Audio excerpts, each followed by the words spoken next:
आजकल संत का दर्शन बहुत मुश्किल से होता है। तुलसीदास जी ने लिखा है कि साधु चरित शुभ सरिस कपासु निरस विशद गुणमय फलजासु। साधु का चरित्र जो है कपास की तरह उज्जवल होता है, लेकिन आवरण बहुत ठोस होता है। लेकिन आजकल के साधु ठग और अन्यायकारी ज़्यादा होते हैं। लोगों को अपना चमत्कार में ऐसे फंसाते हैं कि वो ठगे के ठगे रह जाते हैं। तुलसीदास जी ने लिखा है कि विविध भेष भूषण धरे भच्छा भक्ष जे खाई ते जोगी ते सिद्ध नर पूज्य कलयुग माही। जिनके नख और जटा विशाला ते तापस प्रसिद्ध कलिकाला। सोई सयान जो पर धनहारी जो बड़ दम्भ सुबड़ आचारी। ऐसे नाम लिखते हैं, अपने को भगवान की उपाधि देते हैं, लेकिन ये सब ठग है। इन पर कभी विश्वास नहीं करना चाहिए। असली संत कभी अपना प्रचार नहीं करते हैं। उनके दर्शन करने मात्र से ही नाना प्रकार के अष्ट सिद्धियाँ प्राप्त हो जाती हैं। देखिए, एक बार देवर्षि नारद ने भगवान विष्णु से प्रश्न किया कि संत के दर्शन करने से क्या लाभ होता है, क्या फल होता है। भगवान विष्णु नारद के प्रश्न को सुनकर बिहसे और कहा कि अमुक स्थान पर एक मिट्टी के कण को लुढ़काता हुआ कीट जा रहा है, यह प्रश्न उससे पूछो। महर्षि नारद उस कीट के पास गए और उससे प्रश्न किया। प्रश्न सुनते ही कीट ने देवर्षि नारद को एक क्षण के लिए देखा और अपने प्राण त्याग दिए। नारद लौटकर भगवान विष्णु के पास पहुँचे और जो घटना घटी थी वह बता दी। भगवान विष्णु ने 1 वर्ष बाद आने के लिए कहा। 1 वर्ष बाद नारद ने जब पुनः वही प्रश्न दोहराया तो भगवान विष्णु ने कहा कि अमुक जंगल में अमुक सरोवर के किनारे बैठे हुए राजहंस से तुम जाकर प्रश्न करो, इसका उत्तर वही देगा।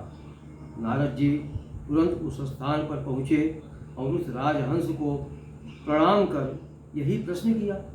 राजहंस ने नारद जी को ध्यानपूर्वक देखा और अपने पर फैलाकर वहीं प्राण त्याग दिए। 1 वर्ष बाद जब नारद को अत्यंत दुख हुआ। उन्होंने विष्णु भगवान से जाकर सारी बात कह दी। भगवान विष्णु ने 1 वर्ष बाद फिर आने के लिए कहा। 1 वर्ष बाद जब नारद जी ने पुनः वही प्रश्न भगवान विष्णु के पास जाकर रखा तो भगवान विष्णु ने उन्हें एक नगर के राजगृह में जन्मे नवजात राजकुमार से यह प्रश्न पूछने के लिए कहा।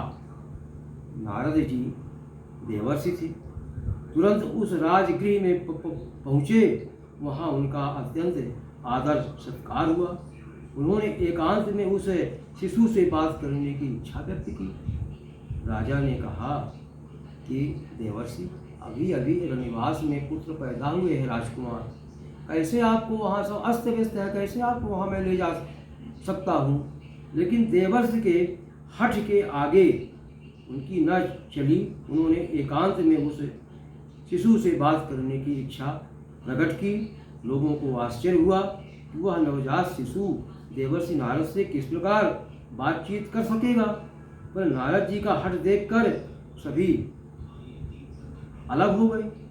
जब नारद ने प्रश्न किया कि संत के दर्शन से क्या लाभ है, तो शिशु ने उत्तर दिया, महर्षि नारद जी, पहली बार मैं कीड़ा था, आपके दर्शन से मेरी मृत्यु हुई और मैं उच्च योनि राजहंस में आया।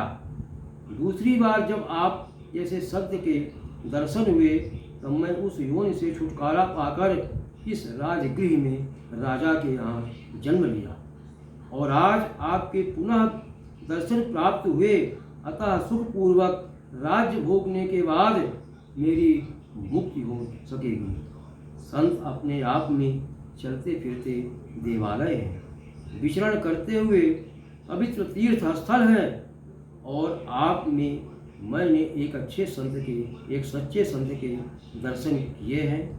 आपके दर्शन करने के बाद मेरे जीवन में कोई भी इच्छा, कोई भी आकांक्षा बाकी नहीं रही। जय हिंद, जय भारत।